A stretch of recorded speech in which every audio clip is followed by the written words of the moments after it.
လူတွေဟာဘာဖြစ်လို့ဖရာရုပ်ဘွားတော်ရှိမှစိမိပန်းရေချမ်းနေနဲ့ပူဇော်ပြီးတော့ဆုတောင်းနေကြတာလေလို့ဆိုနတ်ကိုးပဲတဲ့အစင်လာကြီးကနေပြောင်းလဲလာတာဖြစ်တော့ကြောင့်အကျင့်ပါနေတာလည်းပါတယ်နော်အကျင့်ပါအဲ့ဒါကုသိုလ်မရဘူးတော့မဟုတ်ဘူးသို့တော့တကယ်အနှစ်သာရရှိတဲ့အလုပ်မဟုတ်တာတော့သိကြတယ်ဒီတဲ့အနှစ်သာရရှိတဲ့အလုပ်ကဘာလဲလို့ဆိုရသော်ဘုရားကဘယ်လိုနေရမယ်ဘယ်လိုထိုင်ရမယ်လို့ခေါ်တယ်လေရသော်ဘုရားဟောတဲ့အဆုံးအမတွေကိုသိရှိနားလည်ပြီးတော့ဘုရားဆုံးမတဲ့အတိုင်းလိုက်နာကျင့်သုံးနေထိုင်ခြင်းဟာအဓိကကြတယ်အဲ့လိုလိုက်နာနေထိုင်နိုင်မှမြတ်စွာဘုရားဟောတဲ့အတိုင်းကောင်းကျိုးချမ်းသာတွေဆိုတာရမှာပဲဖြစ်တယ်ဘုရားဘာသာဝင်တွေလွဲမှားနေတဲ့အတွေးတွေလည်းမြောင်များစွာရှိနေတယ်အားတွေတော့ဆို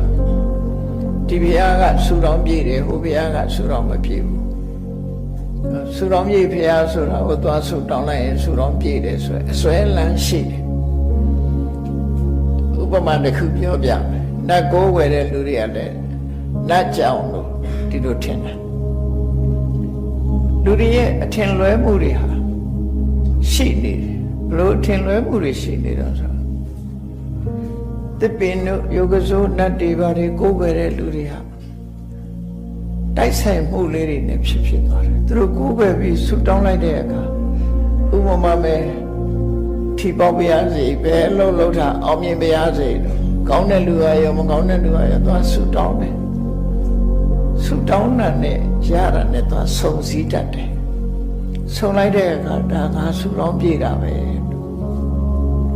လူတွေအဲ့လိုထင်သွားတာတကယ်ကတော့ဘုရားဆူပေးတာလည်းမဟုတ်ဘူးအဲ့ဒီဆူတောင်းလို့ဆူတောင်းပြေတာလည်းမဟုတ်ဘူးတိုက်ဆိုင်မှုတတတာဖြစ်တယ်ပေါ့သို့တော့ဆူတောင်းပြေတာဘာကြောင့်နှုံးလို့မေးမယ်ဆိုရင်လူတွေရဲ့တဏ္ဍာမှာရှိတဲ့ရှိလိုက်တဲ့အရေး